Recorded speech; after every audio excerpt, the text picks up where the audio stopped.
ఇంట్లో ఉన్న భార్యను గౌరవించలేరు, ప్రేమించనూ లేరు. కానీ బయటి వాళ్ళ మీద మాత్రం ఎక్కడ లేని ప్రేమలు, గౌరవాలు ఒలకబోస్తుంటారు కొందరు మగాళ్ళు. అందరూ అలాగే ఉంటారు అని నేను చెప్పడం లేదు. కొంతమంది మాత్రం అలానే ఉన్నారు. అవుననే వాళ్ళు కామెంట్ చేయండి, కాదు అనుకునే వాళ్ళు స్క్రోల్ చేసేయండి. Thanks for watching.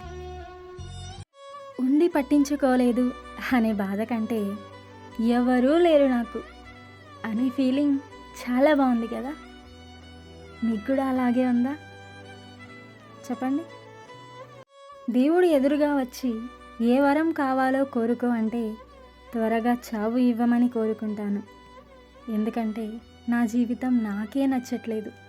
అందుకే మరి మీరు ఏ వరం కావాలని కోరుకుంటారో కింద కామెంట్ చేయండి. మీ దేవుడిని మీరు నమ్ముకోకపోతే మిమ్మల్ని నరకంలో పడేస్తాడట కదా, అటువంటి వాడు దేవుడెలా అవుతాడు అని అంటుంటారు కొందరు అభాగ్యులు. ఒకటి చెప్పనా, ఒక రోగంతో బాధపడుతున్న వ్యక్తితో నువ్వు వైద్యం చేయించుకోకపోతే ఆ రోగంతో చస్తావు అనడం తప్పెలా అవుతుంది చెప్పండి.